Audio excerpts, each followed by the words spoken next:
যিনি ইয়াজিদের পক্ষে সবচেয়ে বড় বীর, তার নাম হলো হুর, যিনি কুফা পর্যন্ত নিয়ে গেছেন, যুদ্ধক্ষেত্র পর্যন্ত। আলী মুকাম গো, এখন যদি আমি আপনার কাছে আল্লাহর কাছে তওবা করে ক্ষমা চাই, আহলে বাইতের প্রেমে পড়ে, তাহলে আল্লাহ রাব্বুল আলামিন আমাকে ক্ষমা করবে কিনা? এবার ইমাম হুসাইন রাদিয়াল্লাহু তাআলা আনহু বললেন, সত্যি যদি ক্ষমা চাও আল্লাহ ক্ষমা করে দিবে।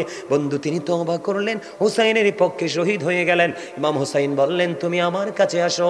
এবার বললেন, আলী মুকাম, ও রাসূলের কলিজার টুকরা, আমি আপনার পক্ষে সর্বপ্রথম শাহাদাতের সোদা পান করব। আপনার জন্য সর্বপ্রথম আমি শিশাডালা দেয়াল হয়ে যাব। আমি আপনার কদমে জীবিত ফিরব না, শহীদ হয়ে আমি আপনার কদমে আসব। আহলে বাইতের প্রেমে সর্বশেষ মুহূর্ত, একেবারে যুদ্ধ শুরু, তার পূর্বক্ষণে কি হয়ে গেলেন? জান্নাতি হয়ে গেলেন। বন্ধু, ধীরে ধীরে ধীরে ধীরে একক যুদ্ধ শুরু। হযরত আলী আকবর বন্ধু তিনি কি করলেন? ইমাম হুসাইন রাদিয়াল্লাহু তাআলা আনহুর কাছে সাহায্য চাইলেন, অনুমতি চাইলেন, অনুমতি ওনাকে দেওয়া হলো। হযরত আলী আকবর যুদ্ধের ময়দানে চলে গেল। যুদ্ধের ময়দানে যাওয়ার পরে বন্ধু এবার কি করলেন? ওনার সাথে যুদ্ধ শুরু হয়ে গেল। যুদ্ধ করতে করতে করতে করতে করতে করতে বন্ধু 3 দিন কিন্তু তাদের কোনো পানি নাই, কি নাই? ফুরাত নদীর পানি তাদের জন্য 3 দিন বন্ধু বরাদ্দ। বন্ধু 3 দিন পর্যন্ত কোনো পানি পান করতে পারে না। 3 দিন পানি ছাড়া থাকা যায়নি। বন্ধু অনেক আশেপাশে অনেক ডাইনি ভাবে অনেক কথা আছে রে, শুধু নির্মমতাটা শুধু আপনাদেরকে বলছি। আলী আকবর গেলেন, যুদ্ধ করতে করতে দৌড়ে চলে আসলেন। আইসা ইমাম হুসাইন রাদিয়াল্লাহু তাআলা আনহুকে একটা ডাক দিলেন। ডাক দিয়া বললেন, বাবা, বাবা গো, আমাকে একটু পানি দাও না, আমি ওই ইয়াজিদ বাহিনীর উপর হায়দারি আক্রমণ চালাবো। এবার ইমাম হুসাইন জিব্বা শুষ্ক, জিব্বাটা বের করে দিল, ডাক দিয়ে বলতেছেন, বাবা গো, আমার কাছে পানি নাই রে, আমি কেমন করে তোমাকে পানি দিব গো বাবা? আমার যখন পানির তৃষ্ণা লাগতো, আমি আমার কলিজার টুকরা নানার কাছে যাইতাম। আমার নানার জিব্বা মোবারক যখন বের করে দিত, আমি জিব্বা চষে চষে আমার পানির তৃষ্ণা মিটাতাম। বাবা গো, জিব্বাটা বের করে দিলাম গো, আমার জিব্বাটা তুমি চষে নাও। এই শুষ্ক জিব্বাটা চষলেন বন্ধু। চষতে চষতে চষতে চষতে এখান থেকে বের হয়ে চলে গেলেন আবার যুদ্ধের ময়দানে। যুদ্ধের ময়দানে যুদ্ধ চলতেছে। হঠাৎ করে বন্ধু বাবা বলে একটা চিৎকার করলেন। চিৎকার করতে দেরি যাইয়া দেখলেন আলী আকবরের বুকে তীর বিঁধল গো। ও বন্ধু, আলী আকবর মাটিতে লুটিয়ে পড়লো। যখন হযরত হুসাইন রাদিয়াল্লাহু তাআলা আনহু তীরটা খুলল, রক্তের বন্যা বন্ধু বইতে শুরু করলো। জোরে জোরে বলেন না নাউজুবিল্লাহ। যুদ্ধের ময়দানে যুদ্ধ চলতে চলতে তিনি শাহাদাত বরণ করলেন। ওনার এই পবিত্র দেহ নিয়ে তাবুর কাছে চলে গেলেন বন্ধু। এরপরে এখান থেকে শুরু শেষ হয়ে গেল। তারপরে হাসান রাদিয়াল্লাহু তাআলা আনহুর শাহজাদা হযরত কাসিম রাদিয়াল্লাহু তাআলা আনহু চলে গেলেন। হুজুর এসে গেছে? হুজুর আবার বিরক্ত হইব নি? পীর সাহেব মানুষ। আচ্ছা, আমি বিষয়টা শেষ করি। হ্যাঁ, জাস্ট পীর সাহেব কেবল আসবে, আপনাদের মোনাজাত দিবে, তারপরে আজকের মাহফিল শেষ হবে। আপনার বিরক্ত হয় না, আমি একটু গোছাই একটু আলোচনাটা। শুধু আমি আপনাদের কাছে তুলে ধরছি বিভিন্ন পয়েন্টগুলো, নির্মমতাটা কতটা নির্মম ছিলেন, তারা কতটা নিষ্ঠুর ছিলেন। পানি তো বরাদ্দ বন্ধ, পানি কি? তারপরেও কিন্তু সত্য মিথ্যার লড়াইয়ে রাসূলের আহলে বাইত কলিজার টুকরা পিছপা হয়নি। ঠিক কিনা বলেন? আরো জোরে বলেন না। ইমাম হুসাইন কিন্তু কারবালাতে আসার পরে ওনাকে কিন্তু এখান থেকে ফিরে যাওয়ার জন্য চিঠি দেওয়া হয়েছিল, উনি কিন্তু ফিরে যায় নাই। ঠিক কিনা বলেন? ইমাম হুসাইন কিন্তু এমনি এমনি কুফায় আসেনি, ওনাকে কিন্তু 150 চিঠি দিয়ে আনা হয়েছে। কয়শো চিঠি? 150 চিঠি দেওয়া হয়েছিল আনার জন্য। বন্ধু হযরত কাসিম রাদিয়াল্লাহু তাআলা আনহু যুদ্ধের অনুমতি নিয়ে বন্ধু যুদ্ধ করতে গেল। যুদ্ধ করতে করতে করতে করতে বন্ধু শাহাদাত বরণ করলো। ইন্না লিল্লাহি ওয়া ইন্না ইলাইহি রাজিউন। এবার বন্ধু তিনি কি করলেন? যুদ্ধের ময়দানে যখন বন্ধু শাহাদাত বরণ করলো, ডাক দিলেন, চাচা দুর্বল হয়ে গেছে। ভাতিজার কাছে যায় বলে, বাবা, বাবা গো, আমি দুর্বল হয়ে পড়েছি গো বাবা, আমি তোমাকে সাহায্য করতে পারলাম না। ও বন্ধু, ইমাম কাসিম রাদিয়াল্লাহু তাআলা আনহু শাহাদাত বরণ করলো। ওনার এই পবিত্র দেহ পর্যন্ত বন্ধু কার কাছে? তাবুর কাছে নিয়ে আসলো। এবার অধীর আগ্রহে আছে ইয়াজিদ বাহিনী হুসাইনকে শহীদ করার জন্য। এর মধ্যে ছোট্ট শিশু আলী আসগরকেও শাহাদাত করে দিয়েছে। বন্ধুরে আমার, ধীরে ধীরে ধীরে ধীরে একক যুদ্ধের ফায়সালা শেষ হতে হতে ইমাম হুসাইন রাদিয়াল্লাহু তাআলা আনহুর সাথে যুদ্ধ শুরু হবে। যুদ্ধ শুরু হবে, কিন্তু ইমাম হুসাইনের সাথে যুদ্ধ করতে কিন্তু কেউ সাহস করতেছে না। একটা পর্যায়ে বন্ধু তারা চতুর্দিক থেকে আক্রমণ করলেন, যুদ্ধ শুরু করলেন। যুদ্ধ শুরু করতে করতে করতে করতে এক পর্যায়ে ইমাম হুসাইন রাদিয়াল্লাহু তাআলা আনহুর বুকের উপর চড়ে বসলো শিমার। বসতে দেরি আবার শিমারকে বলল, শিমার এখন কি নামাজের সময় রে? কয় হ নামাজের সময়। কয় আমাকে একটু সময় দাও না, আমার জীবনের শেষ সেজদাটুকু মালিককে দিব। জোরে জোরে বলেন না সুবহানাল্লাহ। বন্ধু, ইমাম হুসাইনকে যদি তোমার লিডার হিসাবে পেতে চাও, তাহলে তোমাকে অবশ্যই ইমাম হুসাইনের আদর্শে রঙে রঙিন হতে হবে। তুমি শাহাদাত বরণ করবে, পৃথিবী ছেড়ে তিনি চলে যাবে। ও বন্ধু, তারপরে ও মালিকের দরবারে সেজদা যাওয়ার সময় হয়েছে, সেই সেজদার কথা তিনি ভুলেননি। নামাজ শেষ হয়ে গেল, শেষ হওয়ার পরে ওনাকে শহীদ করার জন্য যখন চড়ে বসলেন, এবার বললেন, সীমার তোমার বুকের জামাটা একটু খোলো, আমি তোমাকে একটু বুকটা দেখবো। এবার সীমার বুকের জামাটা খুললেন। খুলতে দেরি, এবার ইমাম হুসাইন রাদিয়াল্লাহু তাআলা আনহু তার বুকের দিকে নজর দিয়ে চায়া দেখলো। তার বুকের মধ্যে দেখা যায় সাদা সাদা শ্বেত চিহ্ন। ইমাম হুসাইন ডেকে ডেকে বলল, আহারে শিমার, তুই তো সেই বদকিসমত। নাউজুবিল্লাহ বলেন না, আরো জোরে বলেন না নাউজুবিল্লাহ। কই শিমার, তুই তো সেই বদকিসমত। আমার নানা আমাকে বলে গেছে, সাদা দাগের কুকুরগুলো রে আমার বাগান হরণ করে নিয়ে যাবে। আমার নানার কথা অনুযায়ী তোর বুকের মধ্যে সাদা সাদা সে চিহ্ন দেখতে পাইলাম। এটাকে হাদিসের ভাষায় ডবল রোগ বলা হয়, আবার কুষ্ঠ রোগ বলা হয়, ঠিক কিনা বন্ধুরে আমার? এই ডবল রোগ, কুষ্ঠ রোগ, আমরা বাংলাদেশের মানুষ এটাকে বলে শ্বেত রোগ। বিভিন্ন জায়গা সাদা হয়ে যায় মানুষের, আছে না নাই? বন্ধুরে আবার ওই সীমার কি করলেন বন্ধু? ওই তলোয়ার চালালেন, পবিত্র দেহ থেকে মাথাটা আলাদা করে দিলেন। ইন্না লিল্লাহি ওয়া ইন্না ইলাইহি রাজিউন। বন্ধু, শহীদ করে ইয়াজিদ বাহিনী ক্ষান্ত হলো না।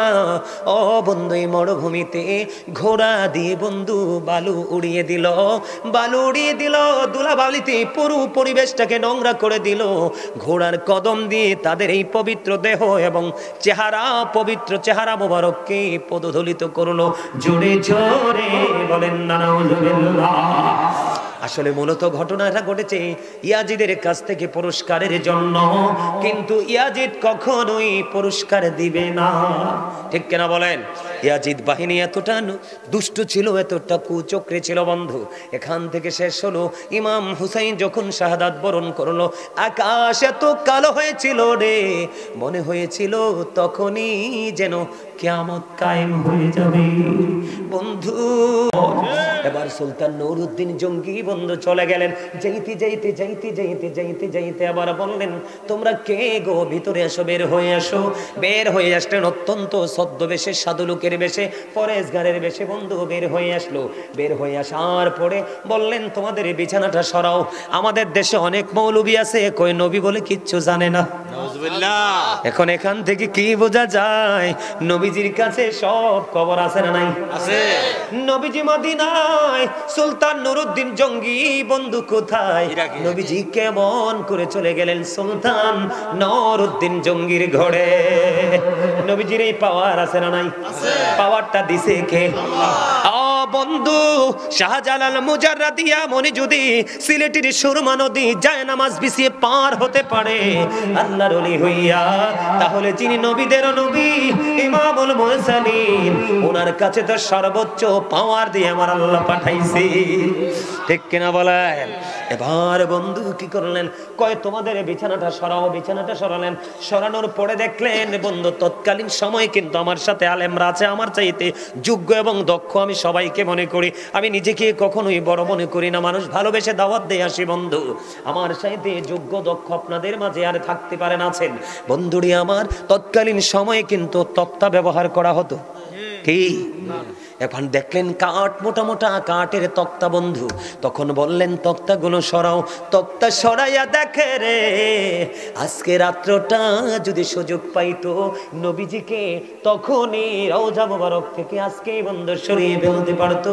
কিন্তু আল্লাহর প্রিয় হাবিব, যার নাম আল্লাহ নিজে রেখেছেন হাবিবুল্লাহ, আল্লাহ যেখানে রাসূলকে সেখানেই তিনি রেখেছেন, এমন হাবিবের সাথে বেয়াদবি আল্লাহ সহ্য করবে না। ওই যে বলেছি আল্লাহ সময় মতো বলবে কোন ফায়াকুন, সাথে সাথে ফিনিশ। এবার বন্ধু রাতের বেলা মাটিগুলো খনন করে জান্নাতুল বাকিতে নিয়ে ফালাইতো।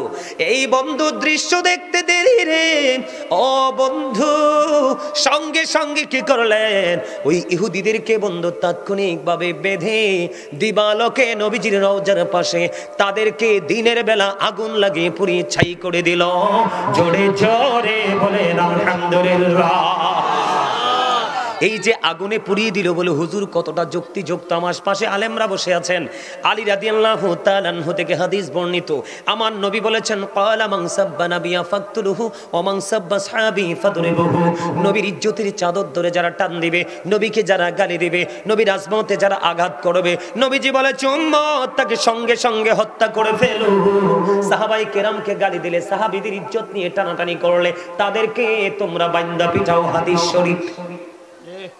ওমা ডরাইছেন নি কোনো? অগলে কই নবী কি কইছিনি মারতো? আরে নবী শেষ তো কইছে দইরা, কইছে একবারে সেচ্চা ফিনিশ করে দাও, একবারে মাটির তলে। কোথায়? আরে মিয়া বুখারীতে এসেছে হাদিস খানা, নবীজির সাথে বেয়াদবি করার কারণে এক খ্রিস্টানের 3 দিন মাটি দেওয়ার পরে 3 দিনে মাটিটাকে আউট করে দিয়েছে। সর্বশেষে খ্রিস্টানের লাশ তার আপন স্বজনরা মাটির বাইরে ফেলে চলে গেছে। কইটা পৃথিবীর কোনো মানুষের কাজ না, স্বয়ং গডের কাজ। নবী এমন পাওয়ারফুল জিনিস আপনারা তো বুঝেন না, কারণ নবীজি কত বড় নিয়ামত চর্চা করে। সারা পৃথিবীর পানিকে যদি কালি বানানো হয়, সারা পৃথিবীর গাছকে যদি কলম বানানো হয়, কোনোদিন নবীকে নিয়ে লিখে শেষ করা যাবে না, কিন্তু গাছ আর কলম শেষ হয়ে যাবে। তাহলে কি বুঝলেন এবার? বন্ধু তাদেরকে পুড়িয়ে ফিনিশ করে দিল। ফিনিশ করতে দেরি নবীজির কদমে পড়ে সুলতান, কান্দে নবী গো, ও প্রাণের নবী গো, আমার যদি কোনো গোস্তাকি বা বেয়াদবি হয়ে থাকে গো নবী আমাকে ক্ষমা করে দিয়েন। বন্ধু আবেগ আপ্লুত হয়ে সুলতান নুরউদ্দিন কাঁদতে কাঁদতে কাঁদতে কাঁদতে বন্ধু একেবারে এমন ইমোশনাল হয়ে গেলেন বন্ধু, যেটা বলা যায় না। তারপরে সেই সময়ে 557 সনে নবীজির রওজার চারপাশে সীসা ডালা দেওয়াল করা হয়েছে, জানে তারা পৃথিবীর কোনো কুচক্র যেন কোনোদিন রওজা মোবারক থেকে নবীজিকে নিতে না পারে। জোরে জোরে সুবহানাল্লাহ। ঠিক তেমনি ভাবে বন্ধু আজ পর্যন্ত ইহুদিরা চক্রান্ত করছে, যেমনি করেছিলেন 61 হিজরিতে, যিনি জান্নাতে যুবকদের সর্দার হবে 2 ভাই, ইমাম হাসান হুসাইন 2 ভাই নবীজির কলিজার টুকরা। এই যে বন্ধু আবারও আসছে ইহুদির কাছে, তার নাম ছিল বন্ধু শারজুন বিন মানসুর রুমি, যিনি ইয়াজিদের উপদেষ্টা ছিল। তার কাজ ছিল বন্ধু দিনের বেলা বানর নাচানো, রাত্র যখন হতো মদের আসর বসাতো। অসৎ নারী কিন্তু যুগে যুগে ছিল, কথা কন না কেন? তারা শুধু বেগানা পুরুষ খুঁজতো, কিছু নষ্ট পুরুষ আছে, তারাও কিন্তু নষ্ট কিছু নারী খুঁজতো। ঠিক বন্ধু ইয়াজিদের উপদেষ্টা শারজুন বিন মানসুর রুমি, এই জন্য বলি ইয়াজিদ ইজ ক্যারেক্টারলেস। কথা বলেন না কেন? ইয়াজিদ হলো 100% চরিত্রহীন। রাত্র যখন হতো মদের আসর বসানো হতো, অসৎ নারীদেরকে নিয়ে নাচানাচি যা করার তাই করতো। জোরে জোরে বলেন না নাউজুবিল্লাহ, আর জোরে বলেন না নাউজুবিল্লাহ। তবে ইয়াজিদের কৌশল কিন্তু এখনো পৃথিবীতে কিছু লোক ব্যবহার করতেছে। ইয়াজিদ কিন্তু প্রকাশ্যে কিন্তু মসজিদ ভাঙ্গে নাই, প্রকাশ্যে কোনোদিন মাদ্রাসা ভাঙ্গে নাই, কোনোদিন সে প্রকাশ্যে কোরআনের উপর আঘাত করে নাই। তার ইয়াজিদিয়াত হলো মুখে হলো ইসলামের কথা, আর অন্তর থেকে ইসলামকে ধ্বংস করার পায় তারাই হলো ইয়াজিদিয়া। ঠিক কিনা বলেন বন্ধুরে আমার? এমন করে করে বন্ধু ইয়াজিদ আস্তে আস্তে করে ইয়াজিদকে ঘায়েল করলেন, পৃথিবীর লোভ লালসা দেখালেন। 61 হিজরিতে বন্ধু কারবালাটা হলো। 63 হিজরিতে বন্ধু 3 দিন ইয়াজিদ বাহিনী কি করেছে, মসজিদে নববীর মধ্যে আজান দিতে দেয়নি। মসজিদে নববীর মধ্যে বন্ধু ঘোড়া রাস্তা বল বানিয়েছে, আজান দিতে দেয়নি, নামাজ পড়তে দেয়নি। যেই মসজিদে নববীতে নামাজ পড়লে 50,000 রাকাতের সওয়াব। জোরে জোরে কন্যা সুবহানাল্লাহ। বন্ধু তোমরা জানো না, এই 63 হিজরিতে ইয়াজিদ বাহিনীর তাণ্ডবে ওই তৎকালীন সময়ে 1000-এরও বেশি নারী রে ইয়াজিদ বাহিনীর তাণ্ডবে অবৈধ সন্তান প্রসব করেছে। জোরে জোরে বলেন না নাউজুবিল্লাহ। আপনারা বলেন তারপরেও কি ইয়াজিদের চরিত্র নিয়ে কথা বলা যাবে না? কথা কন না কেন? এমন একটা চরিত্রহীন। আমি মাঝখান দিয়ে একটু জায়গা রেখে এসেছি। আচ্ছা, মদ কি হালাল না হারাম? আল্লাহর কোরআনে আল্লাহ রাব্বুল আলামিন বলেছেন, ইন্নামাল খামরু ওয়াল মাইসিরু ওয়াল আনসাবু ওয়াল আজলামু রিজসুম মিন আমালি শাইতান। আল্লাহ বলেছেন মদ, জুয়া। আপনাদের এলাকায় জুয়া খেলুন না আসেনি? জুয়া খেলতে খেলতে বিবির শাড়ি পর্যন্ত বন্ধক দেয়, শেষ পর্যন্ত বিবি পর্যন্ত বন্ধক দিতে বাধ্য হয়। তার কারণ হলো তার মস্তিষ্কটা বিকৃত হয়ে যায়। আল্লাহ বলেছেন বন্ধু মদ, জুয়া, মূর্তি। আমাদের দেশে মূর্তি আছে না নাই? মূর্তির পিছনে মুসলমানের বাচ্চা দৌড়ায় কি দৌড়ায় না? এ বন্ধু মদ, জুয়া, মূর্তি, ভাগ্য গণনা করা, রাশি গণনা করা, এগুলো ঘৃণ বস্তু, শয়তানের কাজ। জোরে জোরে কন্যা নাউজুবিল্লাহ। এটা আমার কথা না, আল্লাহর কথা। কেউ রাগ হইলে কিছু করার আছে না? হ্যাঁ, আল্লাহ কয় অকুলু কাউলান সাদীদ। আল্লাহ বলতেছে সে দা রাইট থিং, সত্য কথা বলো, সঠিক কথা বলো। কেন? কারণ আমার নবী ছিলেন শ্রেষ্ঠ সত্যবাদী। হি ওয়াজ ভেরি ট্রুথফুল। জোরে জোরে বলেন আল্লাহু আকবার। বন্ধু ইয়াজিদের চরিত্রের মধ্যে এমন কোন নোংরা কাজ নাই রে, বাদ আছে। নারীদের কিনে নষ্টামি করা থেকে দূরে, মদ খাওয়া থেকে দূরে, নোংরা কাজ থেকে খুন করা। দেখবেন আমাদের সুন্নি জামাতের আলেমদের উপর আঘাত বেশি আসে। কথা কয় না কেন? এগুলো করে কে? এগুলো করে ইয়াজিদের দোসররা। কথা কন না কেন? আরে জোরে। আপনারা বিশ্বাস হয় না? জীবনে শুনছেননি কোনোদিন কোন সুন্নি সংগঠন কোন বাতিলের গায়ে হাত দিতে? কিন্তু সুন্নিরা রাতের অন্ধকারে আঘাতপ্রাপ্ত হয়। এগুলো যেমনি করে ওই যে রাসূলের আহলে বাইতকে আঘাত করেছিল, ঠিক ধারাবাহিকতা তারা এখনো পর্যন্ত ধরে রাখে। দেখবেন নবীর প্রেমিক কথা বললেই কিন্তু তাকে 4টা-5টা সে ধরতে চায়, কিন্তু সাচ্চা নবীর প্রেমিকের কাছে কিন্তু 100 না 1 কোটি আসলেও লাভ নেই।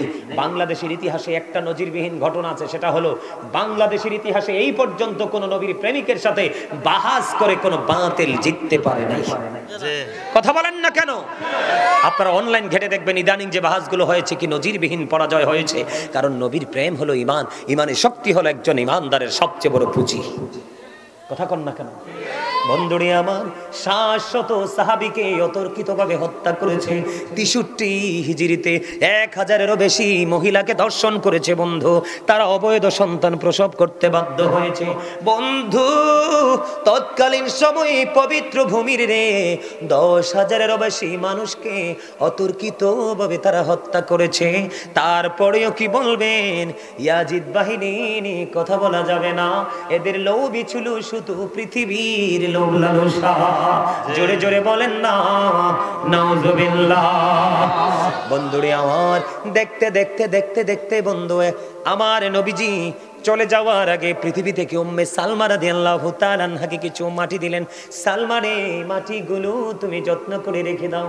সালমা, এই মাটিগুলো যেদিন দেখবা রক্তে লাল লাল হয়ে গেছে রে, সেই দিনই মনে করবা আমার কলিজার টুকরা শহীদ হয়ে গেছে। বন্ধু 61 হিজরি মুহররম মাসের 10 তারিখ দুপুর বেলা উম্মে সালমা রাদিয়াল্লাহু তাআলা আনহা তিনি চাইয়া দেখলেন নবীজি দুলাবালিতে দোসর হয়ে আছে। নবীজির হাতের মধ্যে বোতল ভর্তি রক্ত দেখা যায়। ও বন্ধু, ওই যে নবীজি মাটিগুলো দিয়েছিলেন সংরক্ষণ করে রেখেছে, সংরক্ষণ করে মাটিগুলো চাইয়া দেখলেন তাজা রক্তে লাল হয়ে গেছে।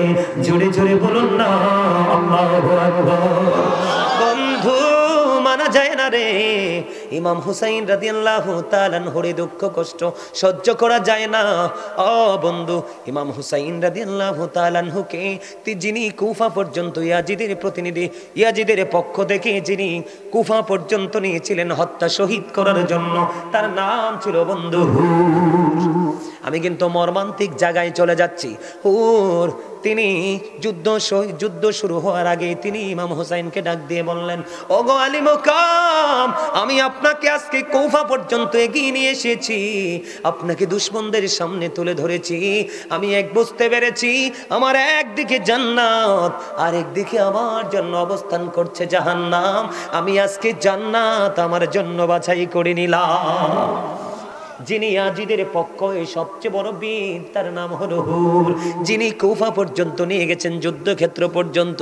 আলী মুকাম গো, এখন যদি আমি আপনার কাছে আল্লাহর কাছে তওবা করে ক্ষমা চাই, আহলে বাইতের প্রেমে পড়ে, তাহলে আল্লাহ রাব্বুল আলামিন আমাকে ক্ষমা করবে কিনা? এবার ইমাম হুসাইন রাদিয়াল্লাহু তাআলা আনহু বললেন, সত্যি যদি ক্ষমা চাও আল্লাহ ক্ষমা করে দিবে। বন্ধু তিনি তওবা করলেন, হুসাইনের পক্ষে শহীদ হয়ে গেলেন। ইমাম হুসাইন বললেন, তুমি আমার কাছে আসো।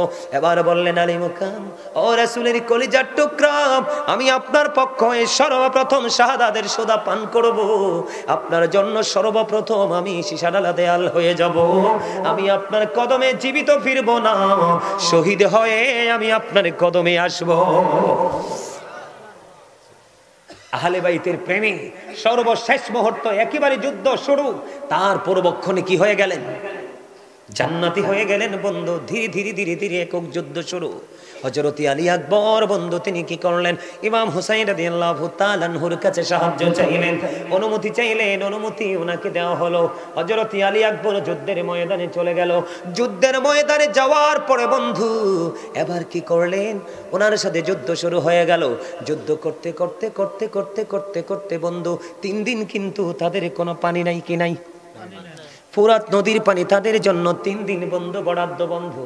3 দিন পর্যন্ত কোনো পানি পান করতে পারে না। 3 দিন পানি ছাড়া থাকা যায়নি বন্ধু। অনেক আশেপাশে অনেক ডাইনি ভাবে অনেক কথা আছে রে, শুধু নির্মমতাটা শুধু আপনাদেরকে বলছি। আলী আকবর গেলেন, যুদ্ধ করতে করতে দৌড়ে চলে আসলেন। আইসা ইমাম হুসাইন রাদিয়াল্লাহু তাআলা আনহুকে একটা ডাক দিলেন। ডাক দিয়ে বললেন, বাবা, বাবা গো, আমাকে একটু পানি দাও না, আমি ওই ইয়াজিদ বাহিনীর উপর হায়দারে আক্রমণ চালাবো। এবার ইমাম হুসাইন জিহ্বা শুষ্ক, জিহ্বাটা বের করে দিল। ডাক দিয়ে বলতেছেন, বাবা গো, আমার কাছে পানি নাই রে, আমি কেমন করে তোমাকে পানি দিব গো বাবা? আমার যখন পানির তৃষ্ণা লাগতো, আমি আমার কলিজার টুকরা নানার কাছে যাইতাম। আমার নানার জিহ্বা মোবারক যখন বের করে দিত, আমি জিহ্বা চষে চষে আমার পানির তৃষ্ণা মিটাতাম। বাবা গো, জিহ্বাটা বের করে দিলাম গো, আমার জিহ্বাটা তুমি চষে নাও। এই শুষ্ক জিহ্বাটা চষলেন বন্ধু। চষতে চষতে চষতে চষতে এখান থেকে বের হয়ে চলে গেলেন আবার যুদ্ধের ময়দানে। যুদ্ধের ময়দানে যুদ্ধ চলতেছে। হঠাৎ করে বন্ধু বাবা বলে একটা চিৎকার করলেন। চিৎকার করতে দেরি যাইয়া দেখলেন আলী আকবরের বুকে তীর বিঁধল গো। ও বন্ধু, আলী আকবর মাটিতে লুটিয়ে পড়লো। যখন হযরত হুসাইন রাদিয়াল্লাহু তাআলা আনহু তীরটা খুললো, রক্তের বন্যা বন্ধু বইতে শুরু করলো। জোরে জোরে বলেন না নাউযুবিল্লাহ। যুদ্ধের ময়দানে যুদ্ধ চলতে চলতে তিনি শাহাদাত বরণ করলেন। ওনার এই পবিত্র দেহ নিয়ে তাঁবুর কাছে চলে গেলেন বন্ধু। এরপরে এখান থেকে শুরু শেষ হয়ে গেল। তারপরে হাসান রাদিয়াল্লাহু তাআলা আনহুর শাহজাদা হযরত কাসিম রাদিয়াল্লাহু তাআলা আনহু চলে গেলেন। হুজুর এসে গেছে? হুজুর আবার বিরক্ত হইব নি? সাহেব মানুষ। আচ্ছা, আমি বিষয়টা শেষ করি। হ্যাঁ, জাস্ট পীর সাহেব কেবল আসবে, আপনাদের মোনাজাত দিবে, তারপরে আজকের মাহফিল শেষ হবে। আপনার বিরক্ত হবেন না, আমি একটু গোছাই একটু আলোচনাটা। শুধু আমি আপনাদের কাছে তুলে ধরছি বিভিন্ন পয়েন্টগুলো, নির্মমতাটা কতটা নির্মম ছিলেন, তারা কতটা নিষ্ঠুর ছিলেন। পানি তো বরাদ্দ বন্ধ, পানি কি?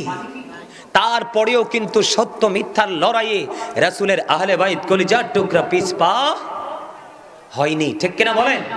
আরে জোরে বলেন না। ইমাম হুসাইন কিন্তু কারবালাতে আসার পরে ওনাকে কিন্তু এখান থেকে ফিরে যাওয়ার জন্য চিঠি দেওয়া হয়েছিল, উনি কিন্তু ফিরে যায় নাই। ঠিক কিনা বলেন? ইমাম হুসাইন কিন্তু এমনি এমনি কুফায় আসেনি, ওনাকে কিন্তু 150 চিঠি দিয়ে আনা হয়েছে। কয়শো চিঠি? 150 চিঠি দেওয়া হয়েছিল আনার জন্য।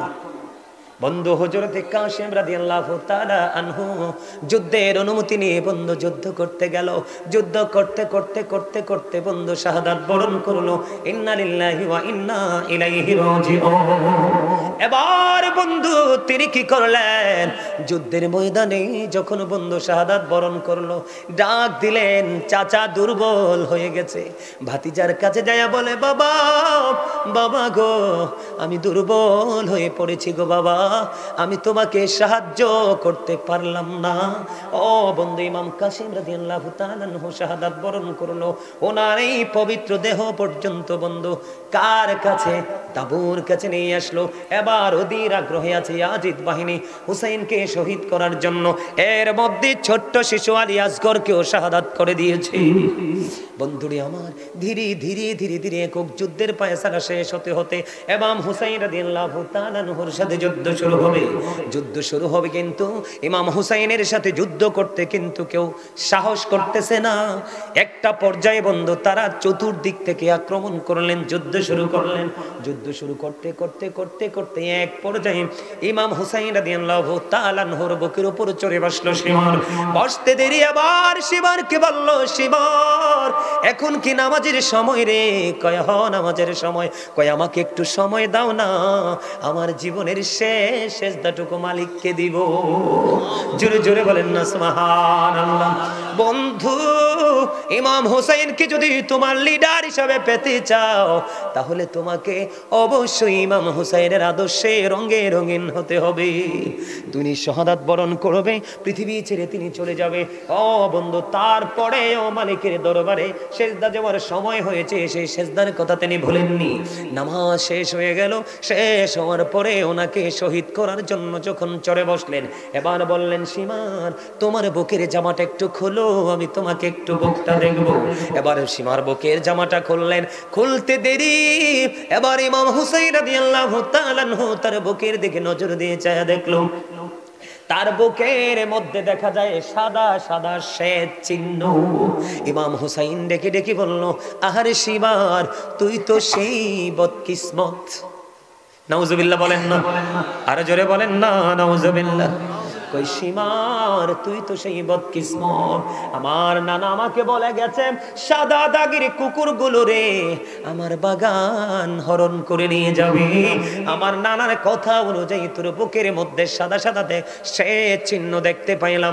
এটাকে হাদিসের ভাষায় ডবল রোগ বলা হয়, আবার কুষ্ঠ রোগ বলা হয়, ঠিক কিনা বন্ধুরে আমার? এই ডবল রোগ, কুষ্ঠ রোগ, আমরা বাংলাদেশের মানুষ এটাকে বলে শ্বেত রোগ। বিভিন্ন জায়গা সাদা হয়ে যায় মানুষের, আছে না নাই বন্ধুরে আমার? ওই সীমার কি করলেন বন্ধু, ওই তলোয়ার চালালেন, পবিত্র দেহ থেকে মাথাটা আলাদা করে দিলেন। ইন্না লিল্লাহি ওয়া ইন্না ইলাইহি রাজিউন। বন্ধু, শহীদ করে ইয়াজিদ বাহিনী ক্ষান্ত হলো না। ও বন্ধু, এই মরুভূমিতে ঘোড়া দিয়ে বন্ধু বালু উড়িয়ে দিল, বালু উড়িয়ে দিল, ধুলাবালিতে পুরো পরিবেশটাকে নোংরা করে দিল। ঘোড়ার কদম দিয়ে তাদের এই পবিত্র দেহ এবং চেহারা, পবিত্র চেহারা মোবারককে পদধূলিত করলো। জোরে জোরে বলেন না নাউজুবিল্লাহ। আসলে মূলত ঘটনাটা ঘটেছে ইয়াজিদের কাছ থেকে পুরস্কারের জন্য, কিন্তু ইয়াজিদ কখনোই পুরস্কার দিবে না, ঠিক কিনা বলেন? ইয়াজিদ বাহিনী এতটা দুষ্ট ছিল, এতটা কুচক্রে ছিল বন্ধু। এখান থেকে শেষ হলো।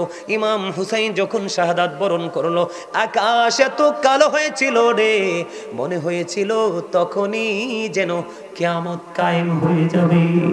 বন্ধু, জোরে বলেন আল্লাহু আকবার।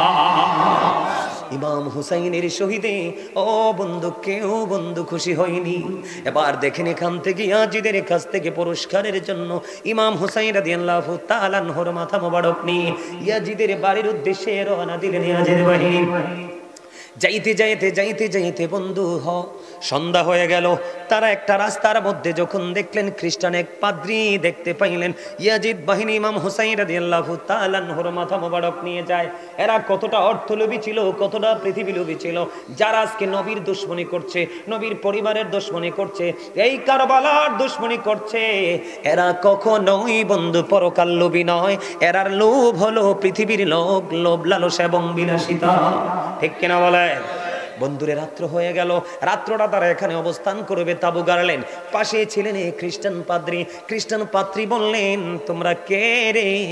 কয় ইয়াজিদের বাড়ির দিকে রওনা দিলাম, ওই যে রাসূলের কলিজার টুকরা হুসাইনের মাথাটা নিয়ে। নাউজুবিল্লাহ কোন। এবার ওই খ্রিস্টান পাদ্রী ইমাম হুসাইনকে কেমন ভালোবাসতেন, এবার তাদেরকে বললেন, তোমরা শুধু আজকের এই রাত্রের জন্য হুসাইনের মাথাটা আমারে দিবা, তার বিনিময়ে তোমাদেরকে আমি দিব 10,000 দিরহাম। কত হাজার দিরহাম? 10,000 দিরহাম দিব রে। ও বন্ধু, এই কথা বলার পরে ইয়াজিদ বাহিনীর লোভিত হচ্ছে পৃথিবীর লোভ, তাদের কাছে দিয়ে দিলেন ওই খ্রিস্টান পাদ্রীকে মাথাটা দিয়ে দিলেন। বন্ধু এবার ওই খ্রিস্টান পাদ্রী কি করলেন, বাড়ি নিলেন, বাড়ি নিয়ে সুন্দর করে বন্ধু কি করলেন, মাথাটাকে সুন্দর করে ধুইলেন। ধোয়ার পরে উঁচু জায়গার মধ্যে রেখে দিল। সারাটা রাত ইমাম হুসাইন রাদিয়াল্লাহু তাআলা আনহুর মাথা, চেহারা মোবারকের দিকে তাকাইয়া রইল আর কান্দে রে কান্দে, শুধু কান্দে। সারাটা রাত বন্ধু চোখের জল বিসর্জন দিয়েছে। হাদিস শরীফের মধ্যে এসেছে, ওই খ্রিস্টান পাদ্রী বলতেছেন, আমি নজর দিয়ে চাইয়া দেখলাম, রাত্র যখন গভীর হলো, একেবারে ধবধবে সাদা একটা নুরানি পাখি রে সারাটা রাত ইমাম হুসাইনের মাথা মোবারক তওয়াফ করেছে। জোরে জোরে কন্যা সুবহানাল্লাহ। নূরানি পাখি। সম্মানিত উপস্থিতি, ইমাম হুসাইন রাদিয়াল্লাহু তাআলা আনহু, আপনারা কারবালার যদি পুরো ঘটনা শুরু থেকে শেষ পর্যন্ত শুনতে পারেন তাহলে বুঝতে পারবেন ইয়াজিদ বাহিনীর তাণ্ডব কত ভয়ঙ্কর ছিল। একমাত্র ইমাম হুসাইন রাদিয়াল্লাহু তাআলা আনহু শাহাদাত বরণ করেছে। আপনারা শুধু ইমাম হুসাইন রাদিয়াল্লাহু তাআলা আনহুর কথা বলেছেন, আপনার হাসান রাদিয়াল্লাহু তাআলা আনহুকেও কিন্তু শহীদ করা হয়েছিল, বিষ মিশিয়ে ওনাকে শহীদ করা হয়েছিল, সেটাও কিন্তু ইয়াজিদের কুপরামর্শে। নাউজুবিল্লাহ বলেন না, আরো জোরে। পিসাব কাবলাকে নিয়ে আসে। সম্মানিত উপস্থিতি, আমি আর আলোচনা করব না, তবে সর্বশেষে আপনাদেরকে কিছু কথা বলবো। আমরা আমাদের সমাজে, আমাদের দেশে সুদ আছে না নাই? আমরা যদি সুদ করি, সুদ খাই, তাহলে কি রাসূলের সুন্নাহ আদায় করব? আদায় হবে? কখনোই হবে না। আমাদের সমাজে ঘুষ আছে না নাই? ঘুষ খাইলে কি কখনো সুন্নিয়ত আদায় হবে? হবে না। আমাদের সমাজে পিতামাতার কলিজায় আঘাত করা, এটা আছে না নাই? এটা কি সুন্নিয়তের আওতায় পড়ে? রাসূলের আদর্শের মধ্যে পড়ে?